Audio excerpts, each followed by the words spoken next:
All right, everybody. Thanks for coming into the show today. We got the homies on from the Hyper Conscious Podcast, Kevin Palmieri and Alan Lazaros. Fellas, how you doing today? We are living the dream, my man. We appreciate the opportunity, and we are ready to bring the energy and hopefully, if everything goes well, a little bit of knowledge and wisdom. A little bit of value. We want to bring a little bit of value, a lot of energy. No, Yeah. We're really happy to be here. Thank you so much for having us. Hey, awesome, man. Well, just before we dive in, how you guys been holding up during COVID, during just kind of it's a whole new ball game this year. And I know you guys are speakers and you host events, and I assume your personal and professional life kind of got flipped upside down. So how you guys been holding up? Honestly, when COVID happened, Alan and I sat down and said, we're going to come out of this better than we went into it. And I'll let Alan speak about his clients and whatnot. But this studio that we're in right now, we toured this virtually. We didn't even see this place before we got it. We toured it.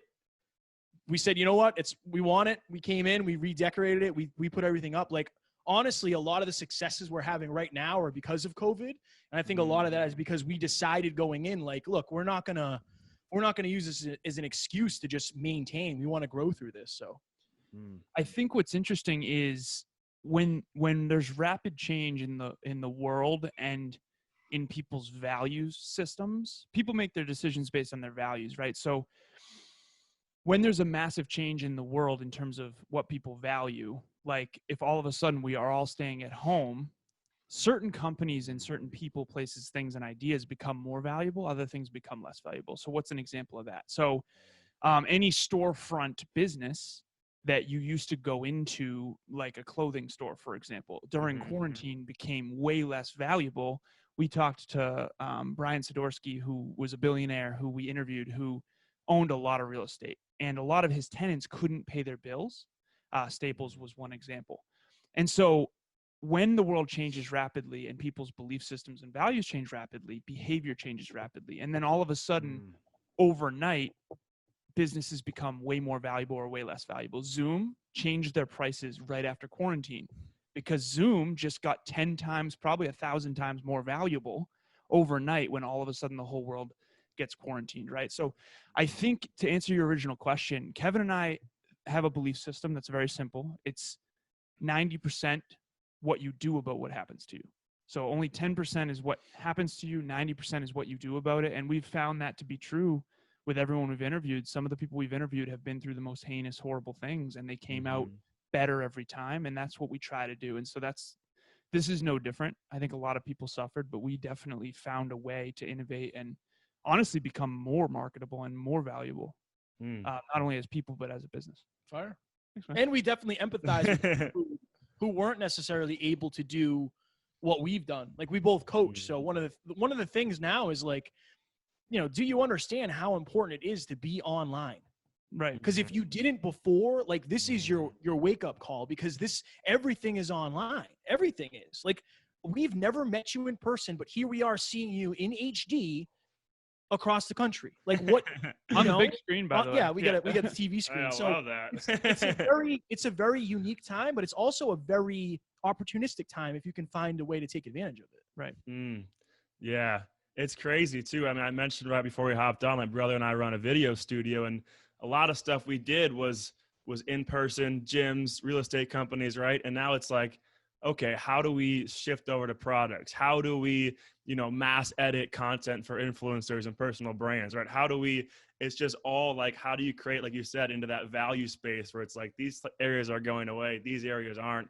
And I love your mindset too about, like, yeah, it's all about what you can control, right? And I think when you're like, I think for me, like, a man's search for meaning, like Viktor Frankl, that was when I got that message. Like, but if you can get that message and truly understand, like, hear from these people who have gone through some crazy stuff, it definitely helps you in these times to kind of say, okay, there is people who have gone through way worse than what we're going through right now. How can we capitalize on it? So I love the mindset, fellas.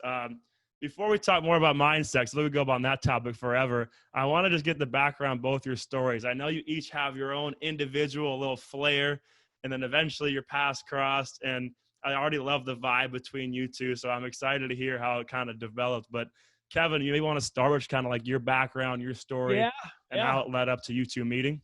I'll hammer it quick because my full story is like very, very long and intense. But think of it this way. So I'm 30. I'm actually gonna be 31 on Saturday. So hey, when I was, congrats, bro. I appreciate it, man. Thank you. Just getting started. When I was 25, from all outside like views, I had my dream life. I had the body of my dreams because I just did a bodybuilding show.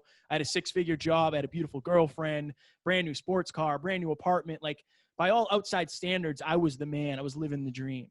But I really wasn't. I wasn't very happy. And my girlfriend left me at the time, and I had to really like look inside for the first time ever and realize like, dude, you're not nearly as confident as you say. You're not nearly as confident as people think you are. Which, if you're watching or listening, like, do people think you're more confident than you are? Because if they do, that's going to cause problems down the road. I can almost guarantee it. And it's up to you to change that, not them. But I'll get back to the story. So that was my first initial dive into personal development. Like I never read a book really before I was 26. I didn't know who Tony Robbins was. I thought he was a cult leader, straight up. Like I thought he was a cult leader. But I got into positive affirmations. That was like the lowest barrier to entry for me. So I was like, I can talk positively about myself. So I did that every night before I went to bed. And I ended up getting a promotion in my job. I was traveling up and down the East Coast as a construction foreman, making anywhere from $75 to $100 an hour. But I was always on the road. So out of the 12 months of the year, I was on the road for 10 months, like hotel to hotel, driving 5 hours to New Jersey, working out in random gyms, doing bodybuilding, failing at relationships because I was never home, right? That was a struggle. But I said I wanted to make 6 figures at 26 with no college degree. And I did that. I made the most money I'd ever made, but I opened that last pay stub for that year and nothing changed, right? So just like I put all of my self-worth into my beautiful girlfriend and my sports car, I put it into this $100,000 pay stub. And I realized in that moment that the money doesn't matter. The house doesn't matter. The car doesn't matter. What matters is what's up here. And that's how hyperconscious was born. So that night I went to bed and decided like, I'm going to try to start looking at things differently. For most of my life, I was unconscious. I was just living. I was doing what everybody else was doing. I want to be hyper-conscious. I want to know why I'm thinking the way I'm thinking, why I'm feeling the way I'm feeling, why I'm doing what I'm doing. So that, that has been my journey ever since. But the podcast, very similar to you, like early on, it's a passion project, right? Like you're like, I'm just doing this for fun. I like interviewing people. But I was still doing this job that took me away from home, right? This thing that got me 6 figures is now taking me away from this podcast, which I finally feel like I have something I can latch onto. So I started leaving later and later for work. Like I would sleep in my bed in Worcester, Massachusetts from 10 p.m. till 2 in the morning. I would wake up and drive 4.5 hours straight to New Jersey. I'd work an 8-hour day and then I'd go to the gym. On Friday, I would do the opposite. I'd wake up, go to the gym, work 8 hours, and then drive 4.5 hours home. When we worked in Virginia, I worked an 8-hour day, and then me and my partner drove 14 hours straight home after. Like, we hated being on the road, but the money was good. That's why we did it.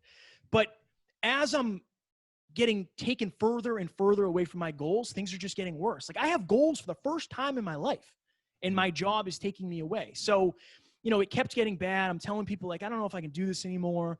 And I say that a lot of people hit rock bottom. When my girlfriend left me, that was rock bottom for me. But I found out rock bottom has a basement. And a lot of people don't have that misfortune, which is great. I did, but it also changed my life. So I'm sitting on the edge of a hotel bed, probably 5:45 in the morning, some crusty city in New Jersey. Nothing against anybody that New Jersey likes it. But I'm sitting on the edge of the bed. I'm lacing up my work boots. And the best way to explain it is there's 10 televisions on in my head, and they are all on different stations. And I can kind of make out some of the words. And it's saying like, how could you ever leave this job? What are your friends going to think? What is your family going to think? You're never going to make this kind of money again. And how dare you think that you could be a successful podcaster? Like, I've never had belief in my life, and I needed it more than ever in this moment. And I genuinely thought that the best thing for me to do in that moment would be to take my life. Because if I took my life and I killed myself, I killed my problems too. Now, luckily, I had Alan in my life, And I sent Alan a message on Snapchat because I don't think we were number official yet. And I said, hey, man, I'm struggling a bit. Like, this is what I'm going through. I'm having a lot of weird thoughts. I feel stuck. I feel lost. I feel hopeless. I feel helpless. And he said, hey, man, you just need to change. Like, you've changed so much, but your external hasn't. Like, what you're doing hasn't changed. You're a different person than you were. Right. It's like, that was a wake up call. Like, oh, somebody believes in me for once. That's weird. So I ended up leaving that job. I left the 6 figures, and, 3 or 4 months later, I was full-time into podcasting, full-time into speaking, full-time into coaching. And now I'm a podcast agent, producer, and have a consulting company. Yeah, it's crazy, man. And we just crossed 400 episodes.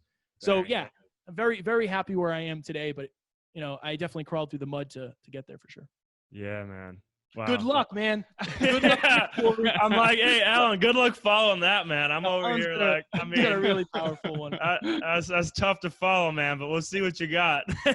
I love hearing it every single time. It's just so powerful because it's a testament to what's possible when someone believes in you and when you learn how to believe in yourself. And so my story is a little different, but I had a rock bottom moment as well. So I'll take you through the quickest version I can, because I want to make sure we're timely here. But my story started very early on. I was 2 years old, and I lost something very near and dear to my heart, but I also gained something else. My father passed away in a car accident when I was 2 years old.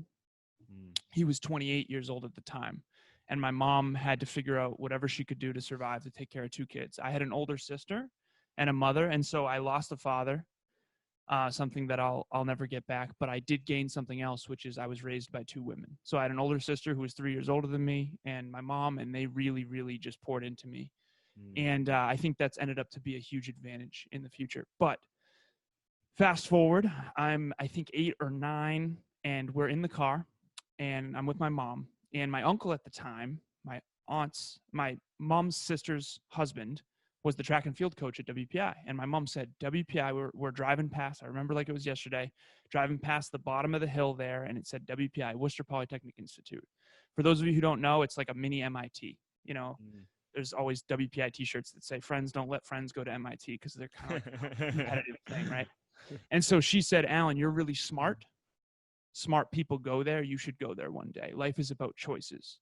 You can be a CEO or you can be a farmer. I'm going to love you either way. But if you choose to be a CEO first and aim high, you can wake up one day and decide to be a farmer. It doesn't work the other way around. So she taught me from a very young age that life is about choices, and that if I was smart enough, I would have choices. And she was absolutely right about that. So she planted a seed in my heart. So now I'm in college. I eventually got to WPI, and Steve Jobs is my hero, was at the time. I read the book by Walter Isaacson, and I wanted to be a Fortune 50 CEO. And so I got my electrical and computer engineering degree. I started a little company called Campus Libre. I eventually went into corporate America. I did some soul searching, right? And I realized quickly that I love people, and that sitting behind a desk designing circuits isn't really for me. So I went back to WPI for my MBA. Then I did a ton of job hopping. I worked at a company called Oz Development. I worked for iRobot for a time. I worked at a company called Tyco Safety Products.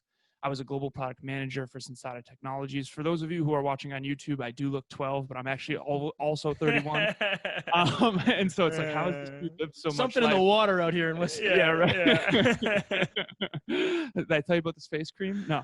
So here I am doing / Alan hyper conscious 15% For off. 20% off. 20% off. Right. Just wear sunblock. You'll be fine. So here I am in corporate America chasing a goal. My goal is to be a Fortune 50 CEO. What I think is interesting is that's what was driving me, but I didn't necessarily have my core values dialed in. And so the way in which I always say this, like, let's say you intend to be a millionaire. A lot of you have young, ambitious listeners, right? Let's say you intend and set a goal to be a millionaire. If you don't know your morals, ethics, and core values, you might work for a cigarette company in order to do that. So I wasn't as clear. I was clear on the goal. I was always clear on my goals. Straight A's in high school, high distinction, electrical and computer engineering, get my MBA, work in corporate America, rise. What I wasn't clear on is my core values. Like, I was doing things that were outside of alignment, not necessarily because I was bad or had malintent, but because I wasn't as clear on who I am. And I'll get to that. So I'm working for a company called Cognex. I start an inside sales team. and I get promoted to outside sales. I'm managing all of Western New England, and I'm traveling a ton too. It is 2016. At this point, I'm making a good amount of money. I was a 1% earner by age 23, but I'm miserable, just like Kevin described in his story. I'm really not happy. I drink too much and too often. I have tons and tons of friends. I have all my high school friends still, all my college friends still, and now I have all these colleagues at Cognex. Their motto is work hard, play hard. And this is nothing against Cognex. Cognex is a great company. I used to say work hard, play harder. Okay. I'm 26 years old. I believe this is 2016 or 2015, but it was that really, really bad winter where there was horrible potholes everywhere. And I'm just sick and tired of traveling. There's snowbanks everywhere. I'm not happy. I'm not healthy. I'm not going to the gym. I'm in New Hampshire with my little cousin going to TGI Fridays. There's this fork in the road that I thought the road stayed right. It actually stayed left. I was supposed to yield, but didn't. I was looking down at the GPS. I looked up, saw the brightest lights I'd ever seen. And in that moment, I literally thought I was going to die. Now, for those of you out there who have not had a life or death situation, maybe you've had the death of a loved one, maybe a death of a pet. Maybe you have been in a life or death situation where you really thought it was it. I genuinely had that moment of like, this is the end. Now, circle back. My father passed away in a car accident when he was 28. Okay. I'm 26 at the time, and this shook my snow globe. So in my speeches, I show the car. It was absolutely totaled. Fortunately, I was driving a 2004 Volkswagen Passat. I used to call it the tank. It was like a really heavy car. Yeah. And both airbags did deploy, even though it was 2004. I hurt my face a bit on the airbag. My little cousin hurt his knee, but we were okay. Physically. Emotionally, I was in an armchair drinking whiskey, questioning everything. I say, you get your snow globe shaken. Everything I thought I knew, like, what if my whole life was wrong? The two questions I really asked myself, because I had all this regret, right? Number one, did I courageously fight for what I believe in? And number two, how fiercely and openly did I love? I say this quote now. Kevin's heard it a million times. 1,000,001 today. 1,000,001. You cannot. So the stars are always there, but you can't see them during the day. Sometimes it takes the darkness to see clearly that which you simply could not within the light. And if you're into personal development, this is the one thing I have not figured out how to teach. Emotional trauma, emotional pain is a guarantee. What you do with it is not. Every time you're in emotional pain, you have a choice to make. You can either develop a virtue or escape it into a vice. Because when the pain is great enough, you will see something you didn't see before. That happened to Kevin, that happened to me, that happened to all the people we interview. And so I found two things, okay, two stars that I couldn't see before that. Number one was a book by Bronnie Ware called The Top 5 Regrets of the Dying. And the number one regret, so she worked in hospice. She's an Australian woman. We've actually since interviewed her, which is so cool. Nice. Episode 180. And that was like 4.5 years later, which is crazy. But she wrote a book. She worked in hospice for 8 years with the terminally ill. And she noticed these patterns. I wish.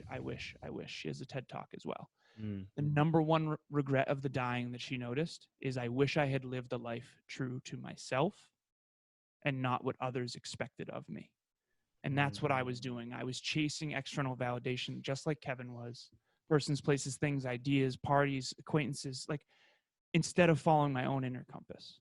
And so we get all these external results, the 6-figure salary, the beautiful girlfriend, the cars, the clothes, and all that other nonsense at the expense of our own fulfillment. And so that's when I changed, man. And I also found Tony Robbins' TED Talk. If you haven't listened to it, please do. He talks about the target we're all really after. And that's when I went all in on my dreams. I'm going to be a fitness model. I'm going to be a speaker. I'm going to be a podcaster. And I've never looked back ever since. And then Kevin and I had very similar mission. And he interviewed me on his podcast. And I had a podcast called Conversations Change Lives. He had a podcast called the Hyperconscious Podcast. He was on my show for the very first episode. I was on his show for the very first episode. And eventually we were like, why aren't we doing this together, man? It's a long-ass intro. Ladies and gentlemen, welcome to the Conversation Change Lives meets Hyperconscious Podcast. It's like, it's too long. We went with this one. Yeah. Too long. Man. And I never looked back, man, and all in. You guys have incredible stories. It's just a thought popped in my head. I remember in my psychology course in college, it was this thing we studied, which was that humans tend to regret the things that we do immediately, but we like long term, we think about, oh, I wish I would have done that. And so like we regret the choice we make immediately. Like I go out, I do something stupid, right? The next night I'm like, oh, I regret that decision. And we're afraid of that judgment. We're afraid of that immediate, like, I don't want to do that because I might be judged. I don't want to do that because this might happen. But in the long term, we regret the choices that we didn't make. We would regret the things that we never did. And that just reminded me of what you just said, which was we're all afraid to do those things because there's that fear of that instant kind of like, ooh, I might be judged, or ooh, this might happen, or ooh, I might screw up, or ooh, I might, have a failure and enter a dark space. But like when it comes to the deathbed, we look back and we say, oh man, I wish I would have done X, Y, Z, and all that judgment and fear stuff. I really shouldn't have been afraid of. And it's really interesting. Like my follow-up to your guys, and I've asked actually, we talked about Mark Metry. I asked Mark this question too, which is, and I don't even know if you have an answer for this because this is the hardest thing to think about. It's like, I've interviewed cancer survivors too, and people have almost died, and people have gone through super traumatic stuff. And it's like, there's always some snap, right? It's like that moment that makes them snap. For me, it was like the first time in my life where I felt anxiety, big breakup, like all these stuff. Like I had a moment too. And there's a bunch of people who are living, I feel like, in this middle ground where it's like nothing really, really, really bad has happened, but a lot of micro traumas, a lot of, small things, a lot of slowly drifting away towards what they want to do with their life. And I always think like, how do those people, what do they have to do to be able to have the awakening without having to like get in a car crash or realize they hate their lives or, become very depressed? Like, have you guys ever talked about that? How does that middle ground make that flip and make that switch? We call it the pain pleasure pendulum. So like the reason Alan and I went all in is because we went to all the way to hell no. Like when you're about to die, there is nothing else. It's like, well, maybe I should start living my dreams. I think for most people, and I'll let Alan go deeper into this, but I do think most people develop a vice. Like they go into, whether it's alcohol or drugs or porn or a relationship that, they just are getting something out of. Everybody finds a way to meet the needs that they feel drawn toward. I just think most people, I think the biggest thing holding people back is lack of belief. Like you're confident as hell. I can tell by talking to you. You're confident. Like you have a lot of confidence, a lot of charisma. Alan is confident as hell. One of the most confident people I've ever met. I wasn't. I had to get around people like Alan to chase my dreams, or at least I thought I did. I needed that confidence. I think 80% of people lack confidence. And if you lack confidence and you lack belief, even if you do have that rock bottom moment, you might lean into running from the truth versus leaning into your actual truth. Yeah. I'd love to add to that if you go for it. Yeah, for sure. So that's absolute fire what he just said, because, and this is what I've figured out as well. In those dark moments of emotional pain, if you don't believe in your own brighter future, why wouldn't you choose the vice? And this is all subconscious, right? So, and when you asked originally, like, have you guys ever thought about that? We talk about that all the time. Yeah. We talk about in our live events, like, let's put people in a dark room and like meditate on like, death meditations or something to get that awakening. Yeah. Because you'll never go to hell yes if you don't get to hell no. And that's the one thing that I don't know how to teach really is that tenacity of like, listen, you will regret not making this courageous choice now. You will regret not chasing your dreams. There's no question. There's no question that you're not going to regret. Like, have you ever heard someone be like, I really wish I smoked more cigarettes. I really wish I was more of a dick, right? Like it doesn't happen. You also never hear people say, I really wish I didn't go to the gym more. Right? It's like you're never going to regret positive choices. I'm sorry. They suck in the moment. It is what it is, right? Do I go to the gym or do I not? You're going to be happy you went. Yeah. And so we all have this choice, but here's the problem, right? Why would Warren Buffett invest in a stock that he didn't believe would grow? So if you have a subconscious belief that you cannot grow and achieve your dreams, why would you put in the hard work today? You wouldn't. You just drift around. And I think that's why most people don't succeed. And on top of that, I will say this, people who are super confident, like you, for example, I guarantee you there's people out there that think you're arrogant because of your confidence. And so they don't like to be around people who are confident, who, by the way, they need to get around in order to invest in their future. And so we're trying to kind of, I honestly think Kevin and I have a beautiful thing because he's able to connect with people who aren't confident because he's been there and convince them that I'm not bad. So it takes some time. Yeah, right. So that's serious craft right there. Yeah. So that maybe they'll be open to some of these concepts that they used to think were for people that are different than them or whatever, you know? And we have this thing called the Drive to 5 that we created, or what, I don't know if created, coined, whatever. But when I started this journey, on a scale of 1 to 10, my confidence was probably like a 0. Like, I had no confidence. I was in very good shape. So people assumed like, oh, he must be super confident, right? I've always been in good shape. Alan was a 10. He was kind of arrogant. I hated Alan for a long time. He didn't want to spend time around me because I didn't believe in myself. We call it the Drive to 5 because if I go closer to where Alan is and he comes closer to where I am in terms of humility, you end up at 5. You're confident, but you know you don't know everything. You understand that you have the ability to figure out. You know how important mentors are, right? Like, you're balanced. And if you are super low when it comes to confidence, you need somebody who believes in you. It'll help you tremendously. If you are arrogant, you need somebody to say like, yo, you're not that great. Right. Like, you're awesome, but like, you're not as good as you think you are. Let me show you where you're lacking. Or you got to get in a room with people that are just far better. Like, it's really easy. I use this example. I was really good at basketball in Uxbridge, Massachusetts, small town, right? Nice. I got dunked on by a guy who was 5'7" in sandals that you won for UConn in Venice Beach, California. Okay, so I got humbled. That's called a humbling moment. Now, do you run from those moments or not? So the Drive to 5, I think, is everything. 5 is the truth. The 0s don't believe they deserve a mentor, or maybe they're too scared to get one. The 10s don't think they need a mentor. You're both wrong. The truth is you do need a mentor and you do deserve it, and you got to face those fears. I think both take courage, right? A lot of people who are out there and maybe they resonate with the higher end of Drive to 5 and they think they're arrogant, get around people that their walking pace is your all-out sprint. Okay, that can be in whatever craft you want to master, right? So I'll give you an example. Kevin and I have surpassed 460 podcast episodes, okay? Other shows plus our 400.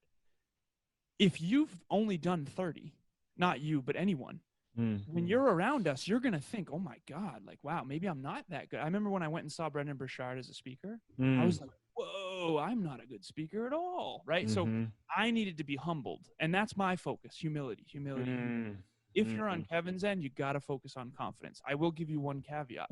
If you focus on confidence and start really taking action towards your dreams, you're going to build your confidence. You're going to really start to gain self-esteem and self-confidence, which is great. Here's the problem. I've seen people swing right under the other end and realize, oh, I'm not actually humble. I just appeared that way because I was. So there's always layers and layers of this. We're all a work in progress, you know? Yeah. This is hitting hard, guys, for sure, hitting home. Like, it's actually funny because literally I talked to a guest like 3 weeks ago, and I just got this instilled in my head because you're right. Like, you know, I've dealt with my own different things, from anxieties and judgment and different fears of different things, but I have always for sure had an innate belief in myself. But what I didn't realize through my journey of self-awareness and mindfulness and diving into my own life is that reality, that belief that like I'm really good and I can do anything I want. Whenever I looked at anybody else who was like you guys or anybody who was doing something I wanted to do but better, it gave me the feeling of like not enough. It gave me the feeling of like, oh shit, like why are they killing it? Even though like it made no sense for me to compare my journey to theirs because they were way different and they're X amount of years farther in or had this resource or whatever it was, right? Usually comparisons are just completely like not valid, but it led to like a I'm not enough mindset over and over and over and over again, which led to just comparison and just negative thoughts. And literally a month ago, this guest he told me his story, how he got fired from like Oracle when he was like 24. And he was this confident, like arrogant prick, basically. And he was like, damn, like the world owes me nothing. Like, even though I'm a smart dude, like I got to enter into the world, into this space saying like, I'm a kindergartner. I'm a freshman at life. What can I learn? And when I look at people who are better than me, instead of getting mad or feeling down about myself, I say, what is it about them that I like? What is it about them that I admire? Can I befriend them? Like, I'm sure me and that person will be best friends. And he said he's been attacking that mindset with his life the last like 20 years. And he's like, dude, I've had a great life. It's been way more fun. I'm way more joyful. And I learn from the people instead of like making myself feel like, oh, like I'm not good enough. And I'm just not going to ever be that good as the hyperconscious podcast or whatever. And so like that lesson just hit me. And so like what you guys are talking about now, it's so real. And so on the other side, Kevin, I'm curious because, you spoke to this too, like, and you guys believe such in the power of the thought and the subconscious. Like if you're in that space, I've met a lot of people like my friends who don't have that belief in themselves. What do you do to start building that? What do you do to start cultivating that, like that belief in yourself that you can make things happen? So I actually have a speech called Cultivating Confidence. We're actually doing that on a summit later today, but dude, let's go.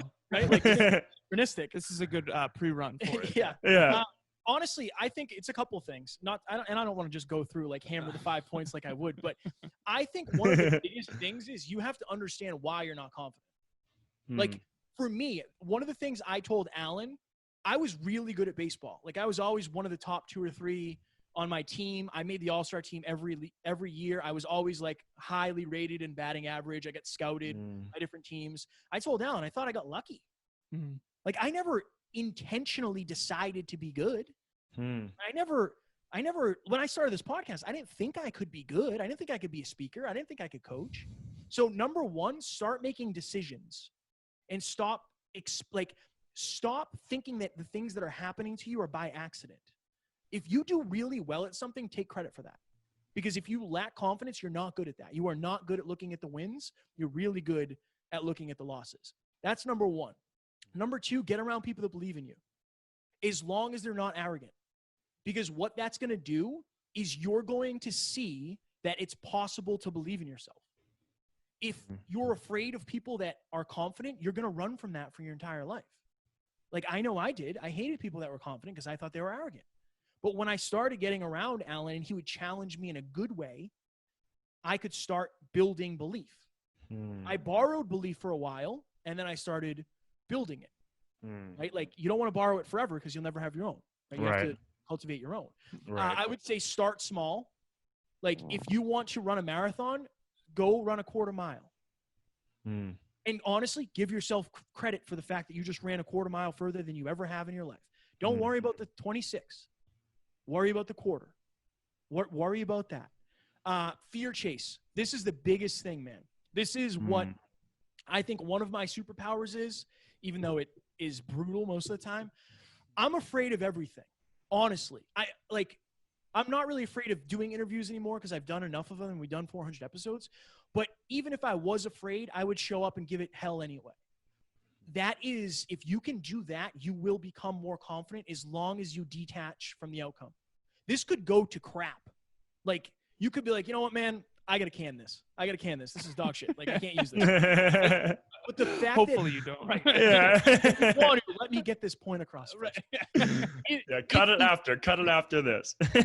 If you did, I always tell my clients this, man. I don't care about the result. I don't care if you walk up to that girl and you get rejected. Neither should you. You should care about the fact that you took action because 5 minutes ago, you wouldn't have taken the action. So you're actually getting feedback that you would never get. Yeah. So it's almost this weird thing of if you lack confidence, pretend you have confidence for 5 minutes and take an action that you normally wouldn't.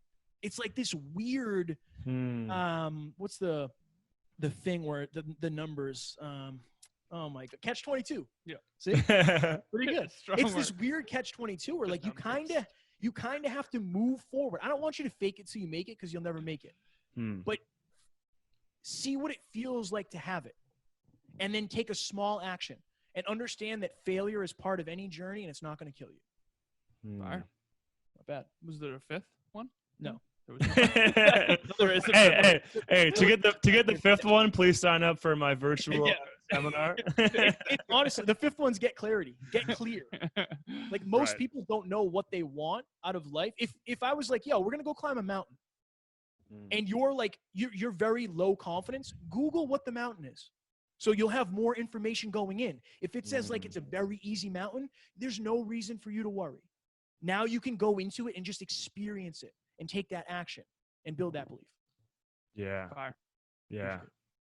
I love it, man. I love it. I haven't asked this, and it just popped into my head because I'm staring at that beautiful screen behind you guys. But what does the word hyperconscious mean to you guys? Like, what is that, and what is the significance? And I'm sure that meaning has evolved over time, I assume. So I'm just curious what that kind of word means to you guys, and what it resembles in your life. I'll let you say it. Yeah. Yeah. So hyperconscious, if you look it up in the dictionary, it means acutely aware. I think that the first step to progress in anything is awareness, like new awareness, right? And so, for example, I don't know anything about cars, nor do I care. But if my car breaks down, everyone's afraid of the unknown. That's why when you swim in the ocean and you don't know what's underneath you, you're scared. It's human nature, right? And sharks. I simply won't do it. Simply won't do it. Right. So whenever so imagine you're the type of person Kevin just described, and you struggle with confidence. And then on top of that, you have low awareness. It's like, I don't know how to fix a car. So when my car breaks down, I have to call somebody and ask for help. But I also have to have the courage to admit that I need help, right? And so hyperconsciousness is about acute awareness, living in the truth. And I'm glad you asked that question, because the 0 to 10 drive to 5. Zeros, 1s, 2s, 3s, and 4s are living in a place where they're trying to avoid pain. Same with the 6s, 7s, 8s, 9s, and 10s. It's a defense mechanism. In other words, you either shell up or you puffer fish. Yeah. Okay? I was a puffer fish. I had some really traumatic stuff happen to me when I was a young kid. And the only way for me to take back control and to avoid pain was to keep everybody at a distance. Look how smart and awesome I am, right? And that worked. It's a defense mechanism. Other people shell up and they suppress themselves. They don't speak up because one time they spoke up and got laughed at or whatever. And so if you're out there right now and you're not living in the truth, the antidote and what being hyperconscious is about is courage and vulnerability. If you're out there and you think you're awesome, you're probably not, honestly. Especially not by default, right? You have to work and earn it, right? And so I focus most of my effort on how to stay humble and how to stay around people that are truly great, so that my natural optimism bias doesn't get the best of me. But if you're out there and you struggle with self-confidence, you need to be vulnerable and admit that, and use that awareness as an opportunity to say, you know what, I'm not confident, but I can build it. The moment that you admit the truth for once is the moment you can actually work on it. We did a mastermind this past week on the 10 ways to stay consistent. And in my honest opinion, human beings are just very inconsistent. I mean, David Meltzer, one of our main coaches, he says, if you want to know how in your own way you are, I never forget when he said this, try to do 5 things every day for 30 days. I know that sounds in theory easy. Could we do it? Could we actually do it, right? Of course we could. Will we? Probably effing not, right? Okay, effing. Jeff. The last thing I'll say about hyperconsciousness is the admittance factor. We did that training on the 10 ways to stay consistent, and there was a bonus. You know, there's 10 ways. Our favorite is the 11th one, right? Yeah. No, but it was a bonus. It was like, honestly, all these previous 10, no matter how good they were, are useless. And it was a big PowerPoint presentation with a big picture that said, stamp, admit it. Admit that you're not consistent. Admit, maybe I'm lazy. The moment you admit you're lazy is the moment you can actually start working on that. But if you keep pretending that it's problems or excuses outside and that it's not your fault, you can only control that which is your own fault. And so extreme ownership is what hyperconscious is all about. That was a lot of things. That was hey, There's a lot of things. that was fantastic. It's questions. To me, it's questions. How happy, on a scale of 1 to 10, how happy are you in your relationship? Answer it honestly. How happy are you with your bank account? How happy are you with your body?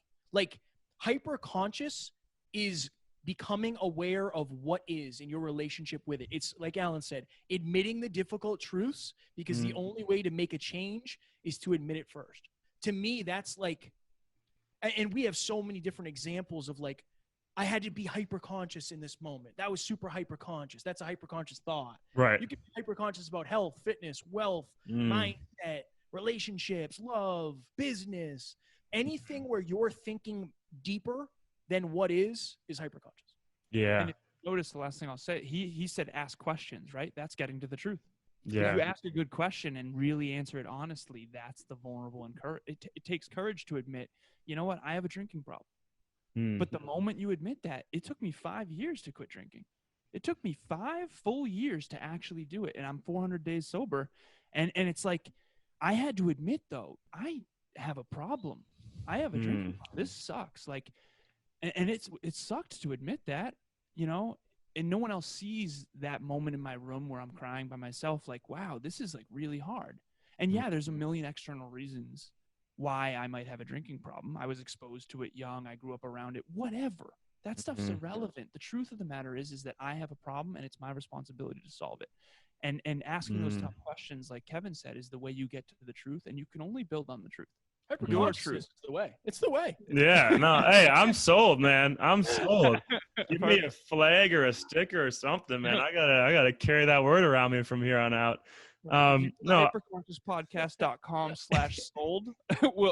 You'll see a guy in 20%. Yeah. 20% off. Yeah. We have. Hey, this is too many promo codes, guys. We got too many. We got to throw them all out. No, I love it, guys. I think that it reminds me of this. I have this mindfulness coach who I was just super lucky to have met recently, and she talks about this. You know, you have to be able to almost self-audit yourself and look at your stuff objectively and say, okay, I'm a 3 in this. But what you can't do is become obsessive and reach that point of like, oh, like I'm a 3, like I'm terrible.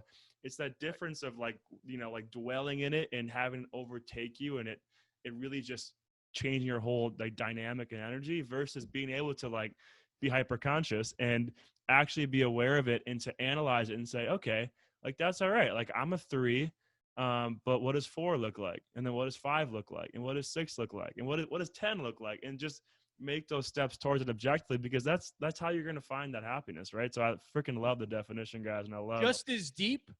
Yeah, you're a 3 now, but you used to be a 2. That's the other thing. Reflect on the fact that you're actually further along than you used to be. Right. And that's people with low confidence don't usually do that. They only look at what is. That's why he reflects all the time. That he goes back whenever he's down. He goes back and looks at how far he's come. Yeah. You know? Dude, this was all a dream. I love that.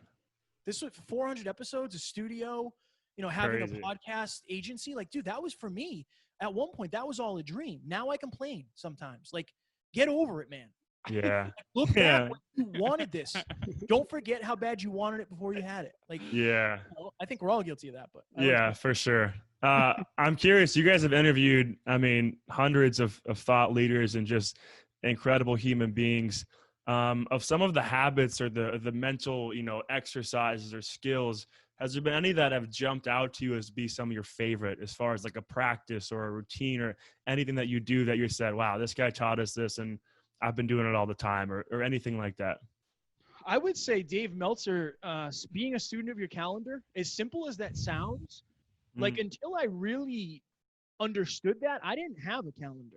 And like today, you know, I had a coaching call right before this where we have an interview on our show right after this. We're on a summit. We are on LinkedIn Live with Dave Meltzer. Like, we're doing more today than I used to do in a week. And we're doing 2 podcast episodes on our own show. Yeah.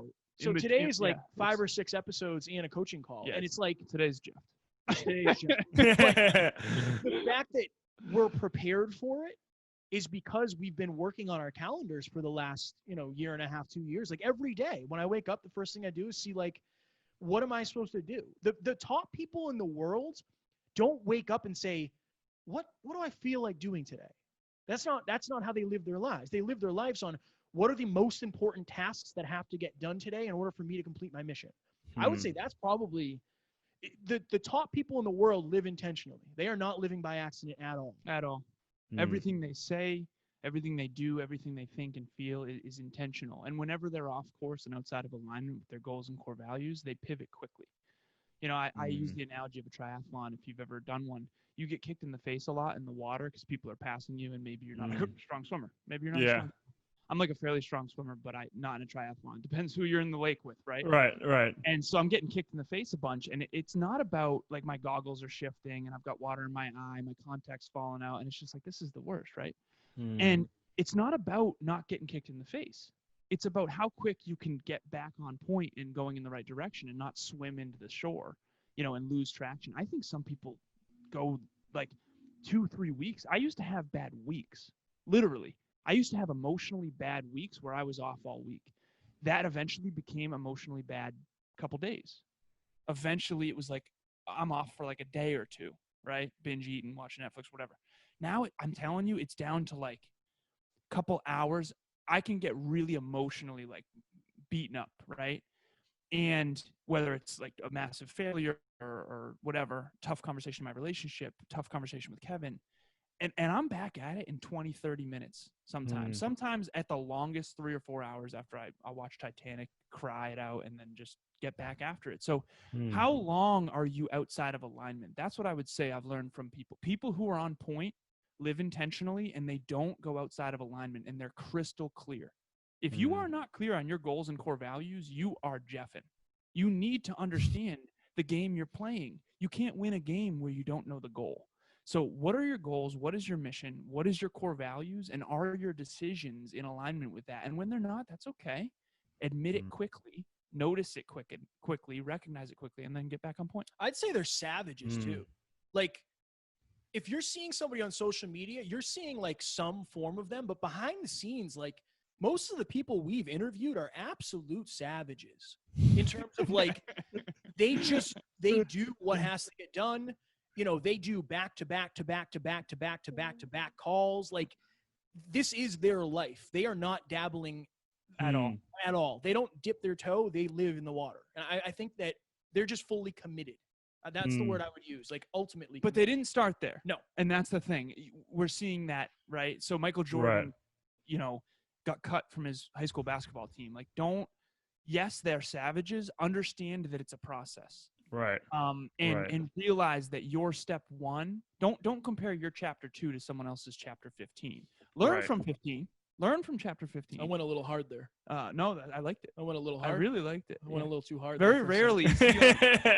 Good cop, bad cop, man. Normally, I'm the more hardcore one. I like that. No, I do that. I mean, it's true, right? I mean, that's the fear, right? If I see a Michael Jordan type person, and I go, I'm never gonna be that. Like, but you got to remind yourself of all those steps, right? All those things, and that's the comparison thing too, right? If I look at Tim Ferriss or someone who's got like some of the best podcasts in the world, like I could never be that. It's like, why not? I'm 23. Yeah, I'm not the beginning, but like, you got to look at the steps that get you to like where you're going to go. And so I love that, guys. I want to shift a little bit to a question that has come up in my mind recently. I've been connecting with a lot of, young Gen Z entrepreneurs, and what I realize is that a ton of us have the same desires, right? Because Gen Z, generally, a lot of us who are big thinkers have this similar wave of like, we want to connect each other. We want to help heal the world. We want to grow these personal development brands. Like there's a lot of same themes that reoccur. I was talking to a guy yesterday, a buddy from Milwaukee, and we were saying, you know what, dude, you know what the big thing's going to be? And we were talking about an idea that we both share. We said, is one of us going to be able to put our ego aside and join forces with the other one, or vice versa, or come together?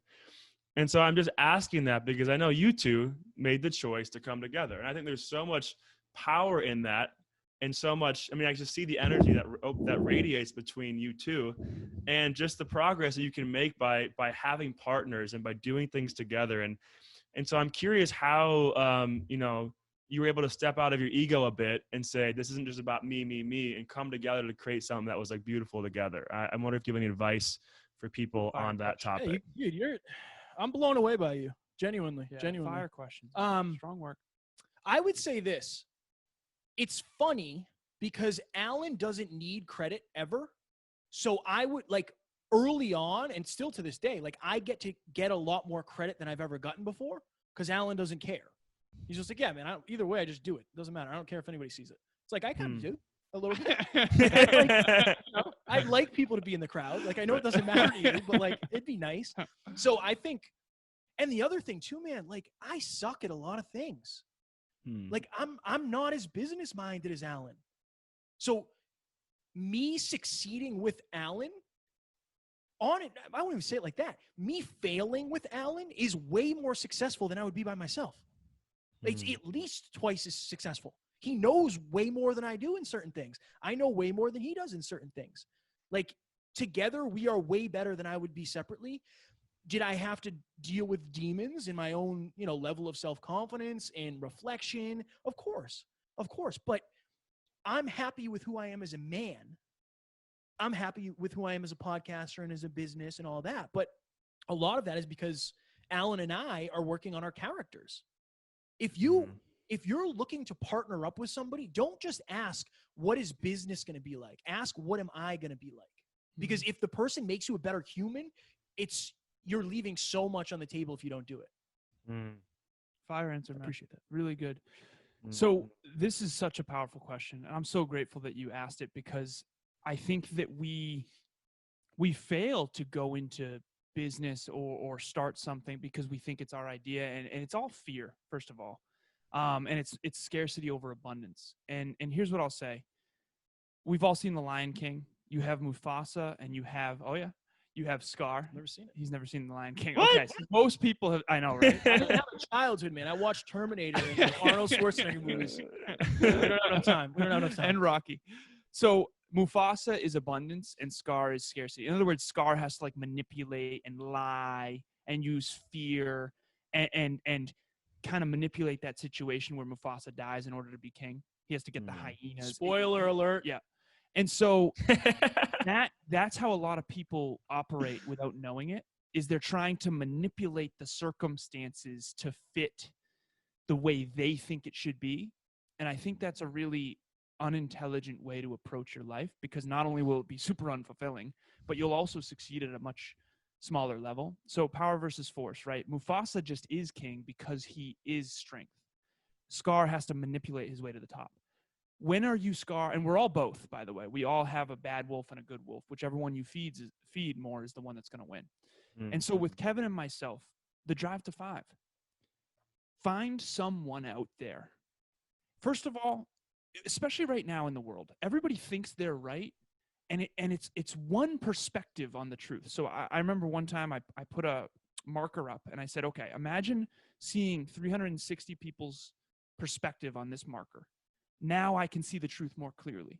So instead of thinking my way is right, say this is one perspective of this truth. Let me get some other perspectives and try to see the truth from a 360-degree angle. One of my clients is creating this thing where if you want to buy shoes online from Amazon, he has a company that takes 694 photos of it, and then you can do a 360. You can see underneath the shoe. You can see, and I'm like, that's a great analogy for life. That's what I'm trying to do with life.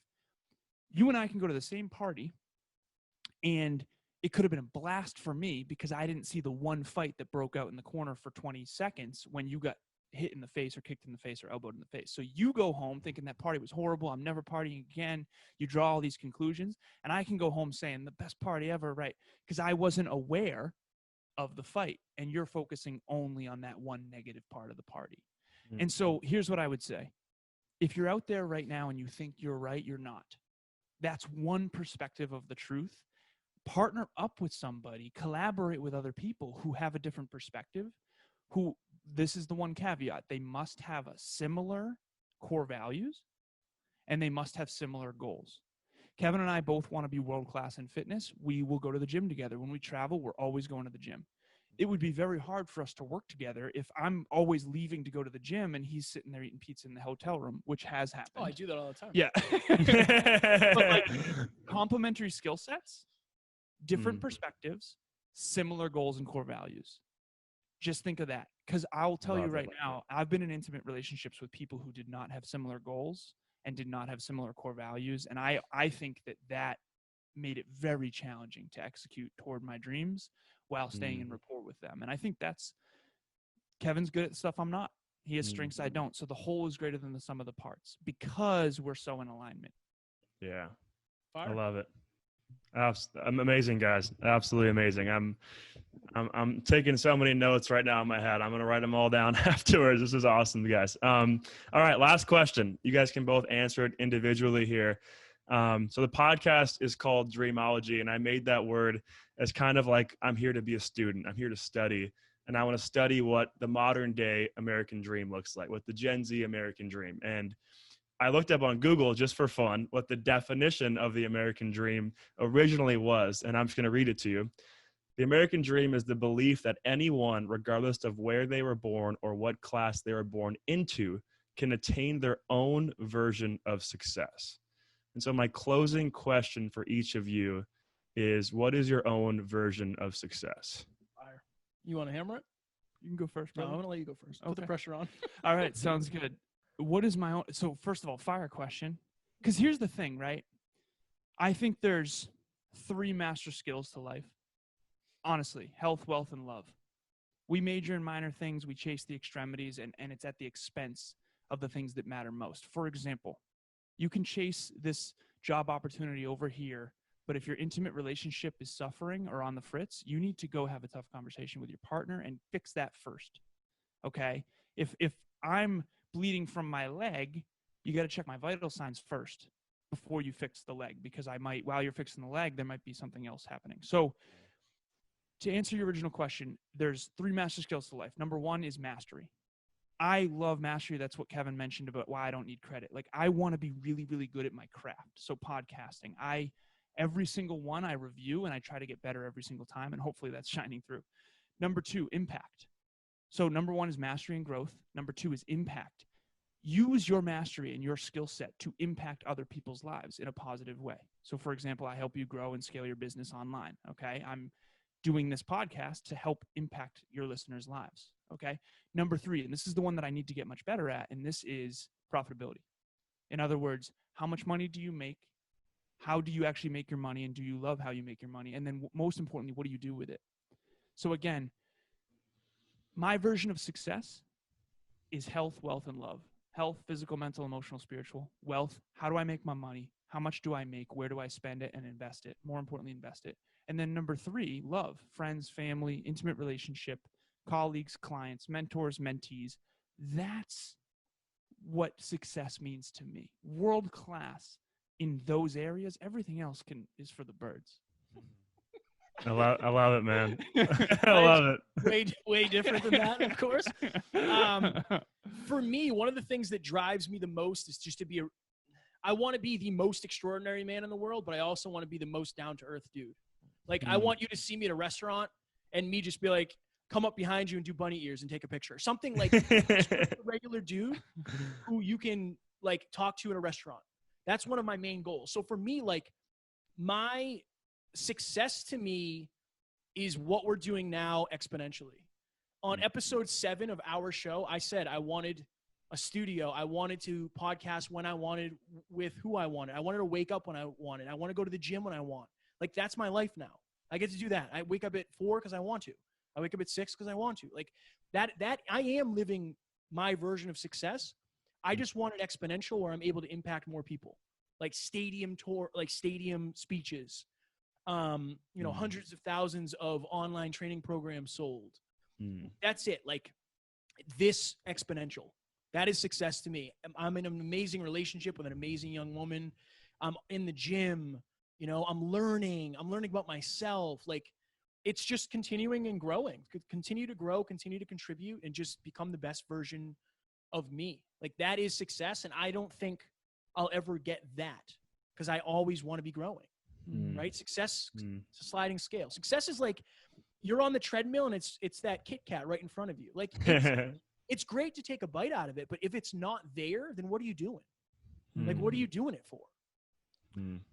I have one more thing I'll say. If that's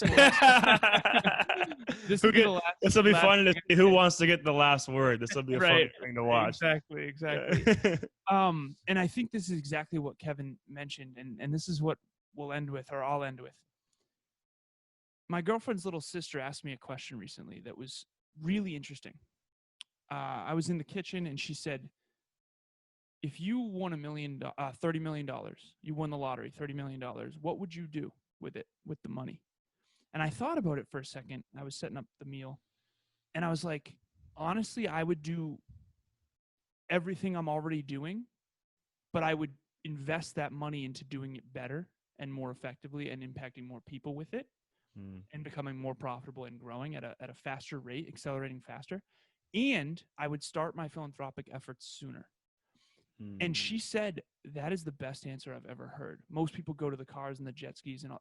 I honestly think all that stuff is nonsense. You can want it and that's great, but it's not going to fulfill you.